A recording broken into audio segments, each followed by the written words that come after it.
Hello bachcho, let's see this question. A granulated sample of an aircraft alloy consisting of aluminium, magnesium and copper weighing 8.72 gram was first treated with alkali and then with very dilute HCl leaving a residue. The residue after the alkali boiling weighed 2.10 gram and the acid insoluble residue weighed 0.69 gram.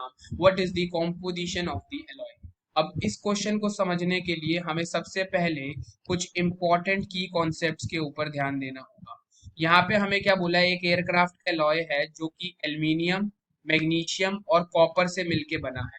और इसका जो alloy है हम मान लेते हैं इसके अंदर एल्यूमिनियम का वेट ए ग्राम मान लेते हैं, मैग्नीशियम का वेट बी ग्राम मान लेते हैं एंड कॉपर का वेट सी ग्राम मान लेते हैं। तो हमें यहाँ पे क्या गिवन है, A plus B plus C जो है that is the weight of the alloy is 8.72 gram. इसको हम मान लेते हैं equation number 1। Let label this as equation number 1। फिर हमें बोला गया है कि हमने पहले इस एलॉय को एल्कली के साथ रिएक्शन किया है। So out of aluminium, magnesium and copper अगर मैं इसका रिएक्शन सपोज NaOH के साथ करता हूं तो सिर्फ और सिर्फ एल्यूमिनियम क्या करता है, वही रिएक्ट करता है ओनली। और जब मैं इसका रिएक्शन HCl के साथ करता हूं तो out of aluminium, magnesium and copper only magnesium जो है वो क्या करता है, रिएक्शन करता है हमारे HCl के साथ। तो अगर हमने अपने एलॉय को NaOH यानी एल्कली के साथ रिएक्शन किया होगा तो हमारा कौन रिएक्शन करेगा, सिर्फ और सिर्फ एल्यूमिनियम रिएक्शन करेगा। Aluminium will react according to this reaction, 2 aluminium plus 2 NaOH in the presence of water it will form 2 moles of sodium aluminate NaAlO2 plus 3 hydrogen। तो इस रिएक्शन के अकॉर्डिंग हमने देखा this will be the reaction of aluminium alloy with NaOH because magnesium और copper यहाँ पे reaction नहीं करेंगे। Then the reaction of alloy with HCl, only magnesium will react with HCl, magnesium plus 2 HCl forming MgCl2 plus hydrogen gas।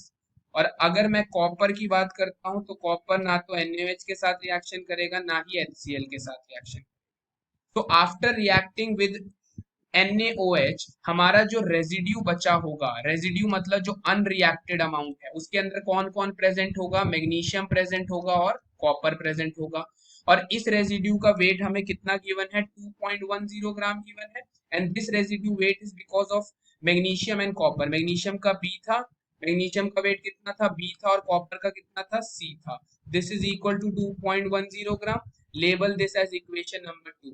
Similarly after reaction with HCl जो हमारा residue होगा, क्योंकि aluminium पहले ही रिएक्शन कर चुका है एल्कली के साथ और डिसॉल्व हो गया, अब क्या बचा था, मैग्नीशियम कॉपर। अब सिर्फ मैग्नीशियम ने HCl के साथ रिएक्शन किया तो रेजिड्यू में क्या बचा होगा, कॉपर बचा होगा, और उसका वेट हमें कितना गिवन है, 0.69 ग्राम, यानी C is equal to 0.69 gram. Label it as equation number 3।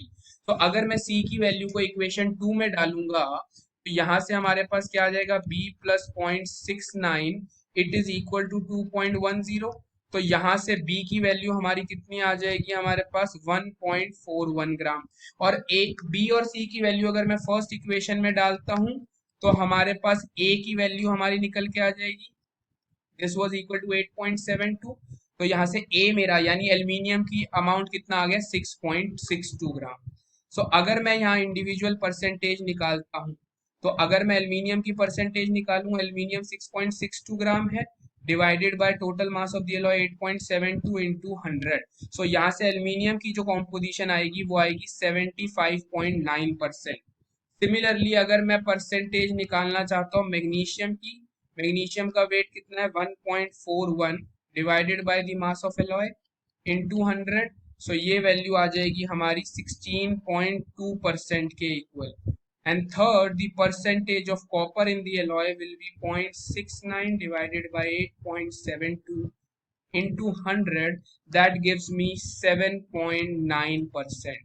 So the composition of the alloy is aluminium present is 75.9%, magnesium present is 16.2%, and copper is 7.9%. I hope you understand this question.